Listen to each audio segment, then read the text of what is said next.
श्री राधे राधे। निर्गुण निराकार के जो प्रेमी होते हैं वो तो बहुत बार सीधा यही बोलते हैं, नाम रूप सब मिथ्या है।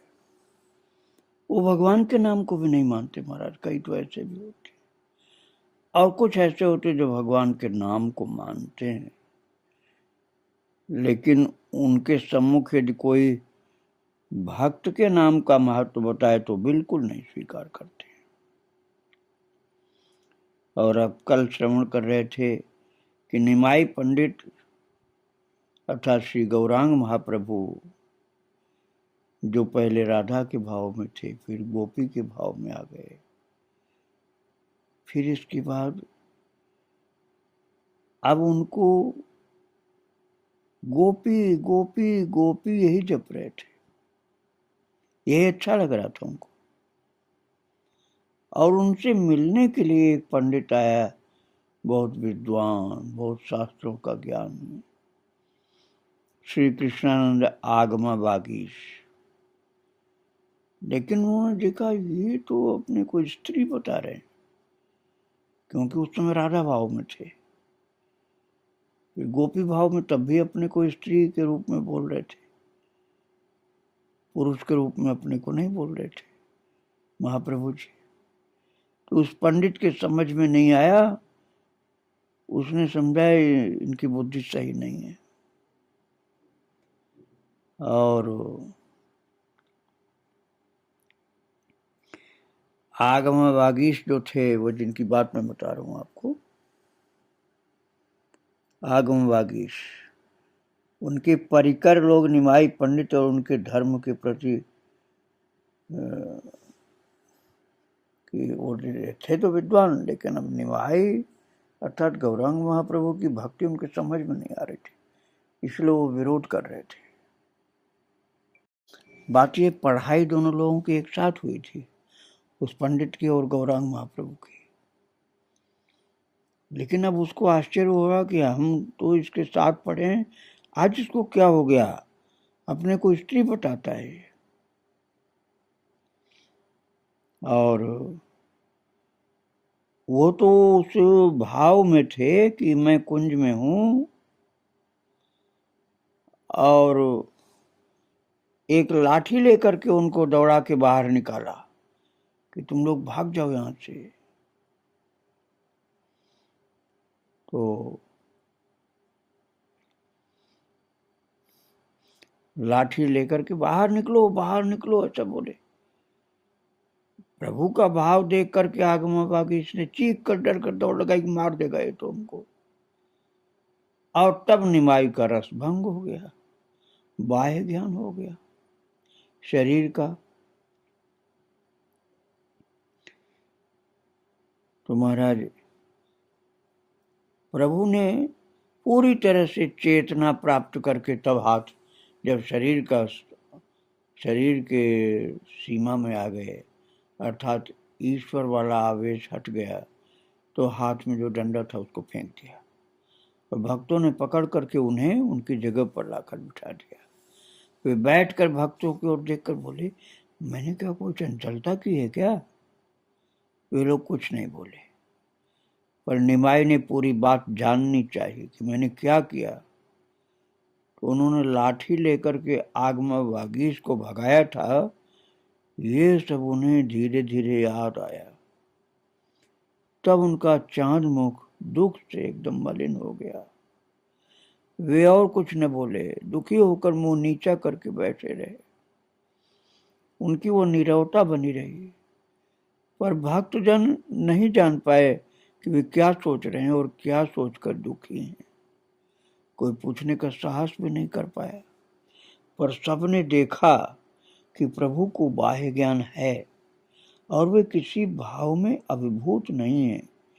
इस प्रकार चुपचाप निमाई गंगा तट की ओर चल पड़े। पीछे पीछे भक्तगण गए। प्रभु वहां जाकर बैठ गए। थोड़ी दूर भक्त लोग भी बैठे। तब प्रभु स्वयं से कहने लगे, वो कहने लगे, कफ दूर करने के लिए पीपल खाया, पर कफ दूर न होकर और बढ़ गया।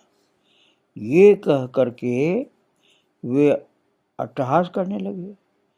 तब समझ में आया कि हंसी सुख की नहीं क्लेश की है।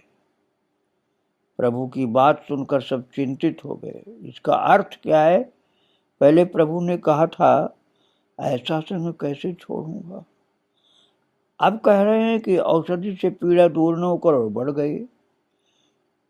तो वे सब इन दोनों बातों को मिला करके विचार करने लगे।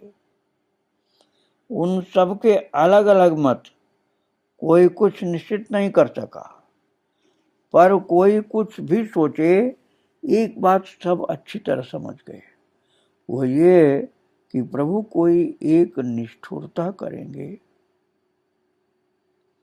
मन ही मन उसी की युक्ति बिठा रहे हैं, पर प्रभु कैसे क्या करेंगे ये मुंह खोल करके बताएं तब तो पता चले। पुत्र का अंतिम समय निकट होता है तो माता पिता मुंह से नहीं कह पाते कि पुत्र मरेगा या मर रहा है। उसी तरह भक्तगण ये बात मुंह पर भी नहीं ला पा रहे हैं कि प्रभु संन्यास लेंगे। उस समय नवद्वीप की अवस्था सोच कर देखिए। नवद्वीप में श्री गौरांग प्रकट हो गए हैं। नवीन यौवन, अमानुषिक रूप, सुंदर वस्त्र, सर्वांग चंदन चर्चित, गले में मालती की माला और श्रीअंग को लपेटे शोभा पा रहा है अति सूक्ष्म शुभ्र उपवीत यज्ञोपवीत जनेऊ। ये देख करके दुष्ट लोग ईर्ष्या करने लगे। उधर भक्तगण उन्हें गौर हरि और पूर्ण ब्रह्म सनातन कहने लगे। भगवान की तरह श्रद्धा भक्ति और प्रेम करने लगे। श्री गौरांग के सुख विलास की सीमा नहीं रही। उनके भक्तों ने देह मन प्राण यथा सर्वस्व उन्हें समर्पित कर दिए। प्रतिदिन उनके घर विविध उपहार आ रहे हैं। जो जिस चीज को सबसे अच्छी समझता है वो उसका अग्रभाग प्रभु को दिए बिना नहीं भोगता। जब जब कोई दर्शन करने आता है वो हाथ में फूल माला, कोई चंदन, कोई और उपयोगी द्रव्य लाता है। वो सब देख करके दुष्ट लोगों को और सहन नहीं हो पा रहा। वे लोग कहने लगे ये सची का बेटा ठाकुर कब हो गया, अर्थात ये भगवान कब हो गया। निमाई पंडित को तो बड़ा सुख हो गया, ठाकुर बन गया। अरे दूध छेना उड़ा रहा है और देखो ना कैसा नागर बना घूम रहा है, इसका नागरपना मिटाना होगा। ये कह करके दबंग जो दुष्ट लोग थे वो परामर्श करने लगे कि उनके श्रीअंग पर प्रहार करें। और उसके बाद हुआ ये आगमवागी इसका कांड जो पहले मैंने अभी सुनाया आपको, कि जो पंडित आया था महाप्रभु की कीर्ति से जल करके, तो अंतर्यामी भगवान सब जान गए और क्रमशः ये बात सामने आ गई। श्री गौरांग श्री नित्यानंद से बोले, श्रीपाद नगर में परामर्श हो रहा है कि मुझ पर प्रहार करेंगे, आपने सुनी है ये बात? श्री नित्यानंद क्या उत्तर देते, सिर झुका लिया।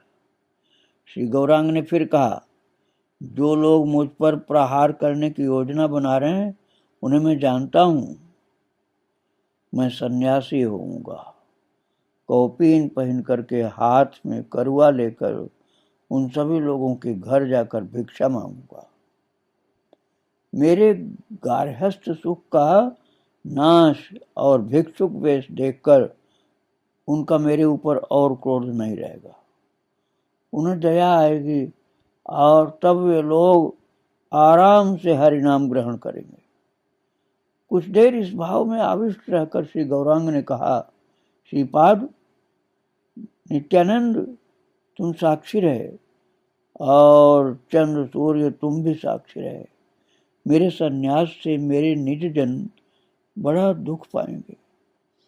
कोई इस बात को लेकर मुझ पर क्रोध करेंगे, कोई मन में दुखी होकर के मुझे त्याग देंगे।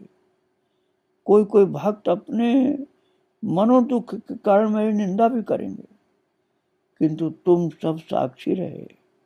मैं स्वेच्छा से सन्यासी नहीं हो रहा, मैं जीवों की तृप्ति के लिए सुख से रह रहा था। मैंने सोचा था कि मैं सुख से रहूंगा तो वे सुखी होंगे, किंतु मेरा सुख उन लोगों को प्रियकर नहीं लग रहा। अतएव मैं अभी से दुखी भिक्षुक होऊंगा और ऐसा कर जीवों को संतुष्ट करूंगा। अतएव तुम सब साक्षी रहे, मैं घर से बाहर हुआ, इसमें मेरा कोई दोष नहीं। अब इन बातों का तात्पर्य हम लोग समझें। निमाई के परिजन उन्हें प्राणों से अधिक प्रेम करते हैं। प्राणों से अधिक प्रेम करना कहा, ये कोई अतिशयोक्ति नहीं भक्तों। अनेक लोग थे जो उनके लिए प्राण दे सकते थे, फिर उनकी वृद्धा मां के लिए उनके अलावा और कोई था ही नहीं, और उनकी पत्नी का तो केवल अभी महाराज यौवन का ही अंकुर हो रहा था, शुरुआत समझ लो, और बिल्कुल नव तरुणी को छोड़कर सन्यासी होना चाहते थे गौरांग। निमाई इन सब निज जनों को किस दोष के कारण छोड़ जाएंगे? ऐसे तमाम अनुगत जनों के हृदय में शूल मारने का अर्थ है निष्ठुर और कृतज्ञ की तरह कार्य करना। उनके आत्मीय स्वजनों की क्या इच्छा है, इसका तो अनायास अनुभव किया जा सकता है। उन लोगों की इच्छा है कि गौरांग घर में रहकर पृथ्वी के सारे सुख भोगें। जो उनके अनुयायी हैं भक्त, वो तो उनको सुखी रखना चाहते हैं। प्रभु के अंग पर कौपीन, अरे वे कैसे सहन करेंगे? जो सच्चे प्रेमी थे वो तो बिल्कुल नहीं चाहते थे कि महाप्रभु संन्यास धारण करें। वो तो यही चाहते थे कि परिवार में आराम से रहें, हम सब लोग सेवा करें। प्रभु नित्यानंद को एकांत में बुलाकर कहते हैं, श्रीपाद, तुम लोग मुझे और दोष नहीं दे सकते। मैं तुम लोगों की प्रसन्नता के लिए संसार में रहकर आनंद से दिन यापन कर रहा था, नाच गा रहा था, किंतु जीवों को सहन नहीं हुआ, बल्कि धीरे धीरे उन लोगों को मेरे ऊपर क्रोध हो रहा है। अब मैं सारे सांसारिक सुखों को विसर्जित कर तुम लोगों की प्रसन्नता की चेष्टा छोड़कर जीवों की मनस्तुष्टि करूंगा, और मैं सन्यासी होकर कौपीन पहनकर जिन्होंने मुझे मारना चाहा है उनके द्वारों पर खड़े होकर के भिक्षा मांगूंगा। ये सुनकर के श्री नित्यानंद के सिर पर मानो वज्राघात हो गया। वे बोले, प्रभु ऐसी निष्ठुरता मत करना, एक बार मां की अवस्था भी सोचो। प्रभु ने कहा, तभी तो मैं संसार में रहकर तुम लोगों के साथ कीर्तनानंद भोग रहा था, किंतु ऐसा नहीं हो पाया। जीवों ने मेरा गार्हस्थ सुख देखकर हरिनाम नहीं लिया। ये तुम लोगों ने अपनी आंखों से देखा है। मेरे गार्हस्थ सुख और तुम लोगों की प्रसन्नता के कारण कठोर जीवों का उद्धार नहीं हुआ, और अब श्रीपाद तुम मुझे उपदेश दो,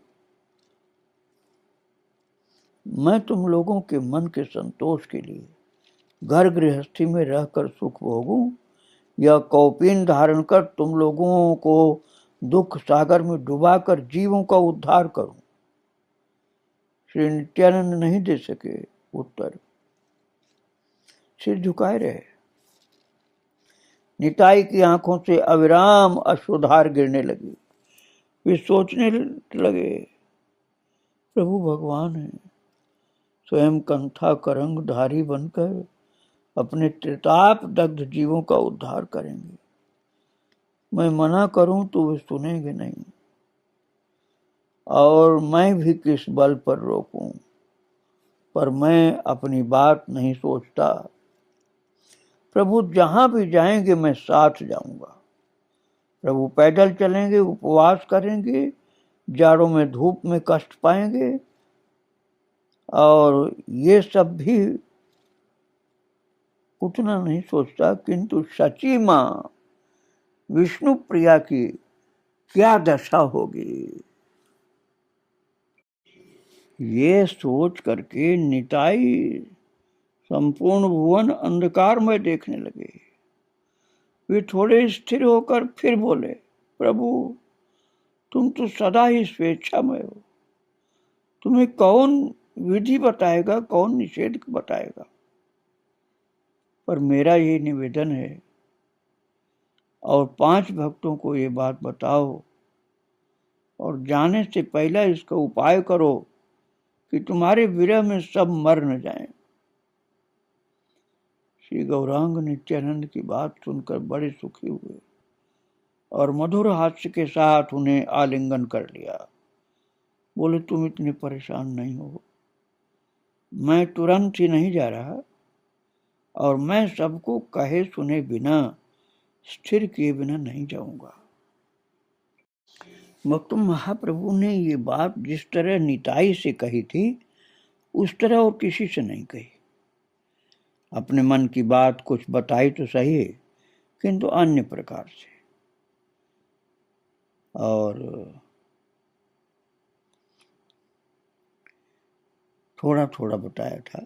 निताई से तो पूरी बात बताई थी, लेकिन और लोगों से थोड़ा थोड़ा ही बताया था। और गदाधर ये संवाद लेकर मुकुंद के पास गए। इसका कारण है, पहला गदाधर और मुकुंद एक आत्मा, एक प्राण है। दूसरा, प्रभु संन्यास लेंगे, ये संवाद सबसे पहले मुकुंद ने सबको दिया था। वे हाव भाव देख करके पहले समझ रहे थे कि प्रभु और अधिक घर में नहीं रहेंगे, प्रभु संन्यास लेंगे। ये गदाधर कैसे समझे? प्रभु नीरव हैं, मन का भाव किसी को कुछ नहीं बता रहे। उनके भक्त जन भी उनके साथ नीरव होकर दिन रात बिता रहे। एक दिन सुबह उठकर प्रभु अति कातर स्वर में रोने लगे। भक्तगण भी उनका वो भाव देखकर और करुण क्रंदन सुन करके धैर्य खो करके भक्तगण और ज्यादा रोने लगे। उन सब का रोदन देख करके प्रभु स्वतः कहने लगे, कल रात एक दुस्वप्न देखकर बड़ा कातर हो गया हूं, रोना नहीं रोक पा रहा हूं। स्वप्न की बात जानने के लिए सभी ने आग्रह के साथ प्रभु के मुंह की ओर देखा कि प्रभु बताएं क्या स्वप्न ऐसा देखा। प्रभु ने थोड़ा धैर्य रखकर कहा, मैंने स्वप्न में देखा कि एक ब्राह्मण ने मेरे पास बैठकर सन्यास का एक मंत्र बोला। वो मेरे हृदय में शूल सा बिंध गया है। मैं किसी भी तरह मन को स्थिर नहीं कर पा रहा। ये कहकर वे पुनः उच्च स्वर से रुदन करने लग गए। तब किसी भक्त ने कहा, इसमें दुखी होने का क्या कारण? समझा नहीं। किसी ने कोई मंत्र बोल दिया तो इस बात पर तुम रोते क्यों हो? चाहते ही तो रोना बंद भी कर सकते हो ना। उसके मंत्र बोलने से क्या हुआ? प्रभु बोले, मैं नहीं कर पा रहा। वो मंत्र मेरे हृदय में विष जैसा जल रहा है। उस मंत्र की बात याद करता हूं और मेरे प्राण रो उठते हैं। उस मंत्र का तात्पर्य यह है, तुम वही हो, तुम वही हो।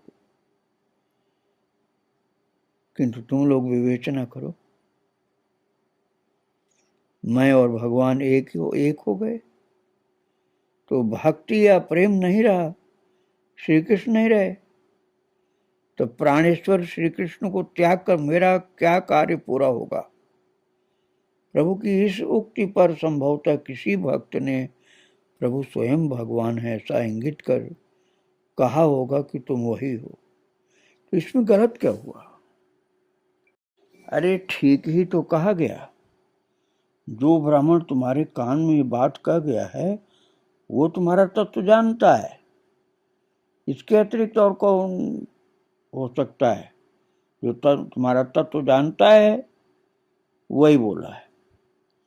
किसी भक्त ने ऐसा कहा होगा, ये कहने का तात्पर्य यही है कि किसी ने प्रभु के इस दुख के कारण को हंसकर उड़ाने की चेष्टा की थी। इसमें संदेह नहीं, क्योंकि यदि उस समय वहां एक रहस्य की तरंग न उठती तो मुरारी इतने दुख के बीच प्रभु के साथ रसिकता कैसे करते। मुरारी गुप्त हाथ जोड़कर निवेदन कर रहे हैं, प्रभु तो उस मंत्र को महाराज षष्ठी तत्पुरुष कर दो। अर्थात मुरारी कह रहे हैं कि प्रभु यदि मंत्र का अर्थ तुम वही हो, अर्थात तुम और भगवान एक हो, ये होता है तो तुम उस मंत्र को तुम उनके हो कर लो, इससे ठीक हो जाएगा। भक्तों, प्रभु के स्वप्न का प्रतिपाद्य वाक्य है तत्त्वमसि। तत्त्वम असि अर्थात तुम वही हो। वेद के इस महावाक्य का अर्थ सामान्यतः यह समझा जाता है कि तुम वही हो, किंतु ये प्राकृत अर्थ नहीं है। तभी महाप्रभु ने अपनी भंगिमा द्वारा मुरारी गुप्त के मुंह से इस महावाक्य का असल अर्थ जीवों को समझाया। तस्य त्वम, ये तत्पुरुष समास करने से तत्वन शब्द होता है। और तस्य अर्थात उनके, त्वम अर्थात तुम, असि अर्थात हो, अर्थात तुम उनके हो। एक अर्थ तो यह हुआ कि तुम वही हो, और दूसरा तुम उनके हो, उन्हीं के हो। यद्यपि गौरांग महाप्रभु गंभीर थे, थोड़ा उदास थे, लेकिन ये अर्थ सुन करके महाराज गौरांग हंस पड़े और बोले, ठीक हो गया, अब मैं वही नहीं हूं, उनका हूं। ऐसा ही करूंगा, जैसा विष उसी के उपयुक्त प्रतिकार तुमने बता दिया, किंतु क्या करूं, मैं अपने वश में नहीं, मेरे प्राण रो उठते हैं। ये क्या शब्द की शक्ति से हो रहा है। कुछ भी कहो, मेरा संसार में रहना नहीं हुआ। मैं समझ गया, मुझे इतने दिन बाद घर से बाहर होना पड़ा। यह सुनकर के गदाधर प्रभु की ओर और नहीं देख पाए। मैदान के बीच देवता का गर्जन सुनकर जैसे आदमी दिग्भ्रांत हो जाए, वैसे ही गदाधर ने दौड़कर मुकुंद को सारी बात बताई। अंत में बोले कि उनकी और जीवित रहने की इच्छा नहीं है। मुकुंद और गोविंद घोष ने भी यही कहा है। तो सब रोने लग गए। निताई ने प्रभु के स्वयं के मुख से सुना कि वे संसार छोड़ेंगे। अब भक्तगण भी इस प्रकार से समझ गए कि प्रभु अधिक दिन घर में अब रहने वाले नहीं, वो संन्यास लेंगे। इसलिए भक्त जन अब सारे पार्थिव सुख संपत्ति त्याग कर प्रभु के अनुगत हो गए। वे आंखें बंद करते हैं तो प्रभु का रूप देखते हैं, आंखें खुले होने पर तो उनका रूप देखेंगे, इसलिए पास बैठे रहते हैं। जब बात करते हैं तो केवल प्रभु की ही बात करते हैं। भक्तों, जो बहुत प्रेमी थे ना, वो तो यही जानते थे, मन में सोचते थे कि सदा ये सुख से रहें, गौरांग महाप्रभु सदा सुख से रहें, हमारे पास रहें, अपने घर में आराम से रहें, अपनी पत्नी के साथ रहें, अपनी माँ के साथ रहें, घर से दूर नहीं जाएं, और हम सब उनका दर्शन करें और सेवा करें। लेकिन महाप्रभु अब विरक्त सन्यासी होना चाहते। वो माहौल ऐसा जब बन गया तो एक जने आ रहे हैं, दूसरा जा रहा है, रास्ते में भेंट होती है तो पहला पूछता है, प्रभु कैसे हैं, क्या कर रहे हैं, कोई अन्य बात भी है या कोई अन्य वस्तु भी है। महाराज, ये भक्तगण भूल गए। उन लोगों ने सुना कि प्रभु उन्हें छोड़कर जा रहे हैं। तभी गदाधर ने कहा कि जीवित रहने की इच्छा नहीं है। केवल गदाधर ही क्यों, सभी ने मन ही मन संकल्प किया कि यदि प्रभु वास्तव में ऐसी निष्ठुरता दिखाते हैं तो वे सभी प्राण त्याग या ऐसा ही कुछ करेंगे। उन लोगों के विशेष भय के कारण, उनका विशेष भय का कारण क्या था? यह है कि वे नहीं जानते कि प्रभु क्या करेंगे। ठीक ठीक से नहीं पता था कि प्रभु अब क्या करने वाले हैं, इसलिए सब बहुत दुखी होते और भयभीत थे। इस बात को लेकर के वे सब रात दिन चिंता करने लगे कि अब क्या करने वाले हैं प्रभु, संन्यास लेंगे या अंतर्धान हो गए या कहाँ जाएंगे कुछ मालूम नहीं। सबकी आहार निद्रा सुखेच्छा पूरी तरह जाती रही।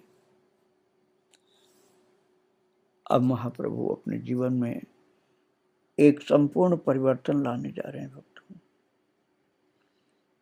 जो